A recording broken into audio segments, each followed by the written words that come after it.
কন্যা সন্তানের জন্মে ব্যান্ড বাজিয়ে বাড়ি ফেরা, চোরাই বাড়িতে অভিনব উদ্যোগে উদাহরণ স্থাপন করলেন এক বাবা। ত্রিপুরার উত্তর জেলার ধর্মনগর মহকুমার কোর্টে কদমতলা বিধানসভা কেন্দ্রের পূর্ব চোরাইবাড়ি গ্রাম পঞ্চায়েতের ৫ নম্বর ওয়ার্ডের বাসিন্দা স্নেহাশিস দেব সম্প্রতি কন্যা সন্তানের বাবা হয়ে এক ব্যতিক্রমী নজির স্থাপন করলেন। স্নেহাশিস দেবের কন্যা সন্তান জন্ম নেয় আসামের মাকুন্দা হাসপাতালে। সন্তানের জন্মের খবরে অত্যন্ত আনন্দিত হয়ে তিনি একটি বিশেষ সিদ্ধান্ত নেন। নবজাতক কন্যাকে ঘরে আনতে তিনি একটি গাড়ি বেলুন দিয়ে সাজিয়ে ব্যান্ড বাজিয়ে উৎসবমুখর পরিবেশে বাড়ি ফেরেন। এই উপলক্ষে তিনি বলেন, সমাজে আজও অনেক জায়গায় কন্যা সন্তান জন্মগ্রহণ করলে তাকে অবহেলা করা হয়, কিন্তু আমার কাছে ছেলে মেয়ে ভেদ নেই। কন্যা সন্তানের জন্ম হওয়ায় আমি গর্বিত এবং আনন্দিত।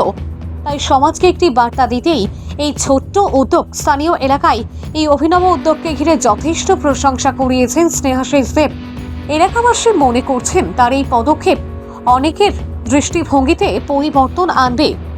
এই ধরনের দৃষ্টিভঙ্গিতে সমাজের নারী সন্তানদের প্রতি দৃষ্টিভঙ্গি বদলাতে সহায়ক হবে বলেই মনে করছেন সচেতন মহল। ভানুচন্দ্রের রিপোর্ট, আসাম প্রাইম নেটওয়ার্ক। আমি খুশি খুবই, কারণ কন্যা সন্তান ঘরের লক্ষ্মী। এই হিসাবে আমি আমার মেয়েকে আজকে ব্যান্ড পার্টি বাজিয়ে আমি ঘরে বরণ করেছি। এই বিষয়ে আমার দিদি আপনাদেরকে সব বলবেন। সবচেয়ে বড় কথা হচ্ছে যে আমাদের সমাজে এখনো কন্যা সন্তানকে অবহেলা করা হয়। তো আমাদের মাননীয় প্রধানমন্ত্রী বলেছেন বেটি বাঁচাও বেটি পড়াও।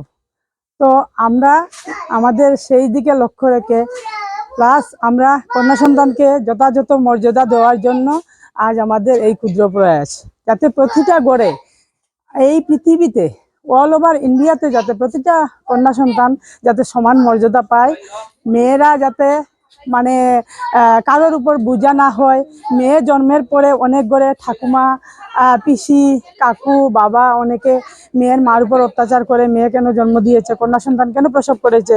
কাজেই কন্যা সন্তান যে মানে অবহেলার যোগ্য নয়, কন্যা সন্তানই যে দেশের ভবিষ্যৎ, এটা বোঝানোর জন্য এবং কন্যা সন্তানকে সদা অল ওভার ইন্ডিয়াতে যাতে সুন্দরভাবে সুষ্ঠুভাবে সবাই লালন পালন করে।